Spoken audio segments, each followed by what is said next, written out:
Hi, I'm James, and in today's video we're taking a look at upgrading this HP ENVY 23 D180SA, and we are going to be fitting a new SSD and also looking at how to replace the RAM and clean out the cooler. So our first thing to do is to lie the machine on its front with the base overhanging the edge of the table.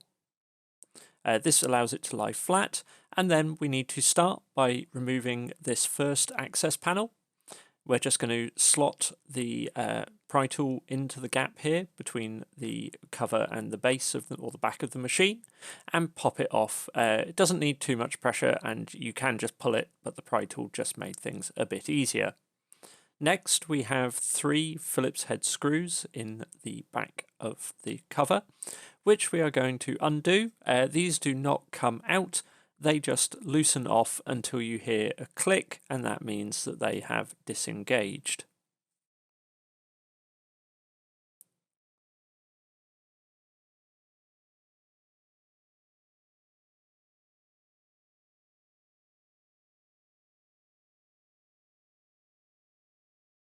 Having done that, we can then attempt to remove the cover, getting the pry tool in just really to get a finger hold in.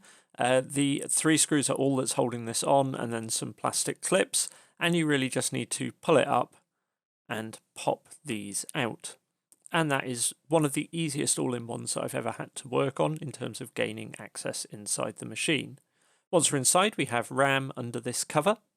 We have the hard drive in a caddy over here. We have the cooling fan and heatsink in the center, and potentially you could also replace the optical drive with a caddy to install the second hard drive. These covers here protect the mainboard, and so you can't access those without further disassembly. But to access the RAM, we simply use the pry tool to pop off this little cover. There is the CMOS battery in here should you need to reset that, and pulling the edges of the little arms here, we can remove the DDR3 1600 RAM. These 2 slots sit slightly atop each other, so you have to remove the top first and then the bottom. To reinsert them, just insert slightly angled up and press down until they clip into place, and the same for the second module here. As this machine already has enough memory, we are actually just looking at that and rather than replacing any of the modules today.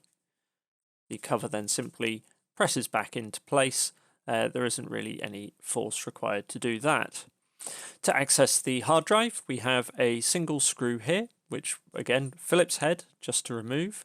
With that done, again, this is a retained screw, and we can take the handle here and pull the drive away from the SATA mounting points and lift it clear. With that done, we then can work on removing the 4 screws that hold the drive into the caddy.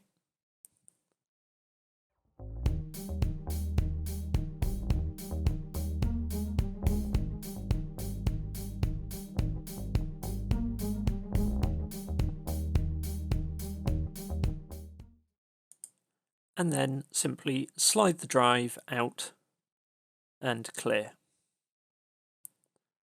We are then going to take our SSD, and we have a 2.5 to 3.5 inch adapter here, and I will include a link for this and all the other parts in the description. This is necessary as there are no 2.5 inch mounting holes on the bracket for fitting the drive, and the cheaper brackets can't be used, or cheaper adapters can't be used, as they don't line the drive up in the correct place. So we simply want to push the drive onto the connector and then hold the drive in with the 4 screws through the base.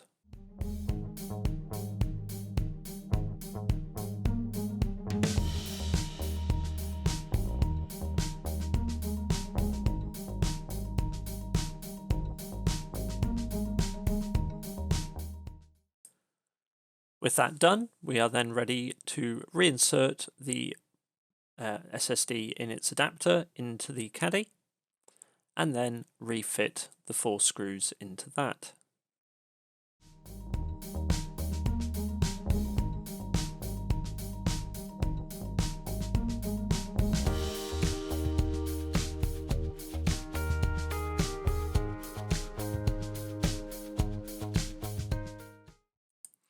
We can then refit the caddy into the case chassis, making sure that we line up the little slots in the base of it and pull it back into position with the handle.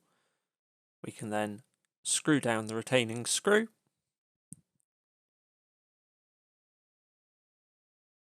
and make sure this handle here is clipped down so it doesn't interfere with the back panel later. To clean the fan, we have 3 Torx 15 bits, bolts I should say, which hold it into position. These are a bit hard to see, but they are in the corners of the fans here, particularly this one. I just couldn't get an angle to film it. But these 3 can simply be removed. We are not going to be removing the fan completely, as some of the cable is under the shielding, but there is enough stretch on it that we can pull things around and clean them up anyway. So with that done, we can then lift the fan out, pulling it to the side to get it clear of the casing and lifting upwards before folding it round. And as we can see, that heatsink is filthy. I cleaned this up using a combination of some brushes and a hoover just to remove the majority of the dust, and then turn my attention to the fan, which was also quite dirty. This has 2 screws, small Phillips head screws, which hold this shrouding on.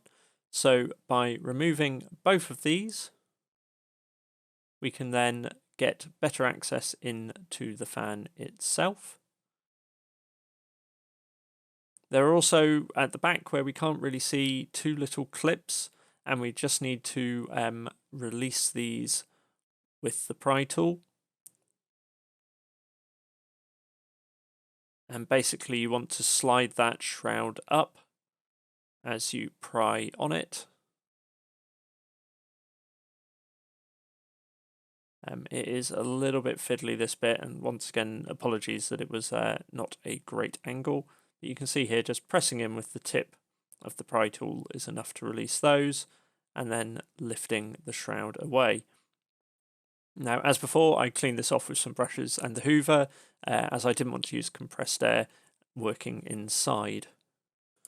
The shroud can then be refitted, making sure to clip it in on those clips at the back and replacing the 2 small Phillips head screws.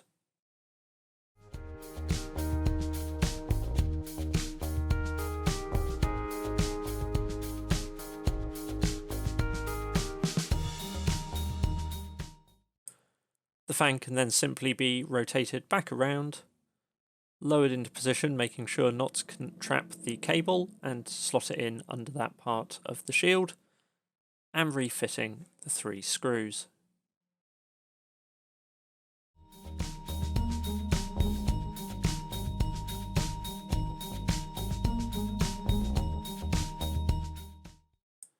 And so with that done, our last job is to place the back cover back onto the machine, pressing down in the top corners first to engage the clips.